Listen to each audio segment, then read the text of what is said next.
Jaws, the OG shark film. It's one of the few shark movies out there that I'm sure will stand the test of time. In 50 years, people aren't going to be talking about shark films like The Shallows or 47 Meters Down, but you can bet they'll still be talking about Jaws. Jaws sparked the shark film craze that is still going on today nearly 50 years after its release. And because of its elite level status, you'll regularly see nods from filmmakers to Jaws in modern day shark films. Now let's get this straight, Spielberg's classic summer thriller got a lot of things right. From the on-screen relationship between Shaw, Dreyfuss and Scheider to not showing the shark on screen too much, which built suspense and made the overall film just that much scarier. Although I'm not quite sure we can give Spielberg all the credit for that one, considering the mechanical shark was broken 90% of the time, so it kind of forced his hand. But did the greatest shark film ever made get things wrong? Despite this masterpiece attaining cult-like status amongst film fanatics, Spielberg and his team did manage to blunder a fair few things throughout the movie. From the rogue shark theory to 3,000-year-old sharks, here are 5 things that Jaws got terribly wrong. Up first then, we've got boiled shark jaws.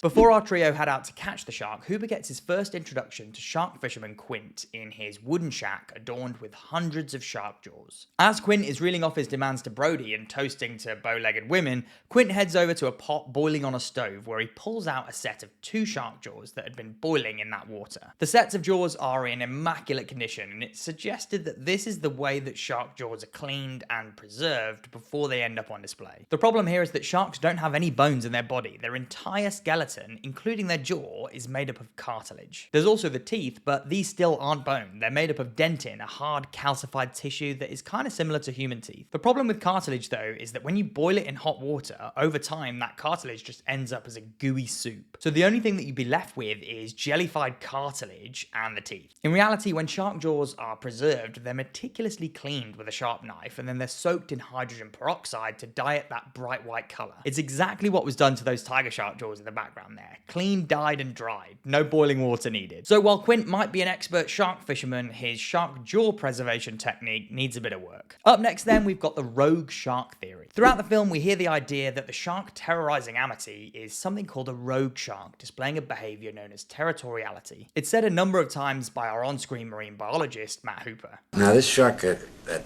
swims alone, rogue. What's it called? Rogue. If he is a rogue, and there's any truth to territoriality at all. Now, this isn't just a theory that they made up for the film, it was an actual narrative revolving around sharks at the time, with its origins stemming from the 1930s. Australian surgeon Victor Copperson coined the term, which he originally described as shark rabies, but then later renamed it to rogue shark. And the thought process was that after an individual shark would bite a human, it would go on to develop a preference for human flesh, and then actively seek out humans as food. These rogue sharks would then stake a claim to an area and would be responsible for multiple attacks on humans over a short period of time. The rogue shark theory was used as an explanation for the 1916 Jersey Shore attacks, of which Jaws is based on, which left 4 dead in the space of 12 days. But nearly 100 years on from the conception of the idea, there's pretty much zero scientific evidence to support it. We now know there's a whole suite of reasons why sharks bite humans, and why on even rarer occasions they decide to consume that human. If you did want to hear some of my in-depth thoughts on those reasons, then make sure you click that link in the top right there. I tell you all about them. To give you a bit of an idea though of how little scientific evidence there is for the rogue shark theory, if you think of how many hundreds of millions of humans have been in the sea over the last 300 or 400 years, and the 1,000 or so documented unprovoked attacks, there's only about 3 cases where we think a single shark may have been responsible for multiple bites, and only one of those cases was actually proved. Those were the Sharm el-Sheikh incidents in 2010 with the oceanic white-tip shark that was later then proved to be an extremely malnourished individual. To be fair to Spielberg and Jaws, even though the rogue shark theory is likely wrong, the data that they had available to them in 1975 is nowhere near what it is these days, so I think we can let them off on this one. The next one though, I'm not quite sure we can let them off on. Up next, we've got 1,000-year-old sharks. After the first couple of shark attacks in the film, Chief Brody decides to brush up on his shark knowledge by fishing out a few books from the local library. And in doing so, he comes out with this great little piece of pseudoscience. You know, Alan, people don't even know how old sharks are. I mean, if they live 2,000-3,000 years. Yep, that's right. Brody just said 2,000 to 3,000 year old sharks. Admittedly, he is saying people don't know how old sharks can get, but the scene does imply that he has read that age estimate in the book. Now, our knowledge of sharks back in the mid-1970s wasn't great. It was growing, but it wasn't quite there yet. But there is no way that scientists at the time were suggesting these animals could reach thousands and thousands of years in age. Different shark species, of course, have different ages. Some sharks might only live for 10 or 15 years, and others, like the white shark, are thought to live over 70 years. Of course, there's a massive range between those numbers, and a shark's lifespan depends on a whole bunch of different factors. The closest shark we have to Brody's presented numbers in the film, though, is the Greenland shark. These slow boys have an age range of somewhere between 272 and 512 years. It's pretty ancient, but nowhere near the thousands of years suggested in the film. If you're wondering how we can tell how old some of these sharks get, then you're in luck, because I literally did a video on it about 2 weeks ago. So I'll leave the link again in the top right hand corner so you can check it out for yourselves. It is bonkers. Next up then, we've got black eyes. During Quint's famous speech about the sinking of the USS Indianapolis and the subsequent horrors that ensued, we get this little line. You know the thing about a shark? He's got lifeless eyes. Black eyes, like a doll's eyes.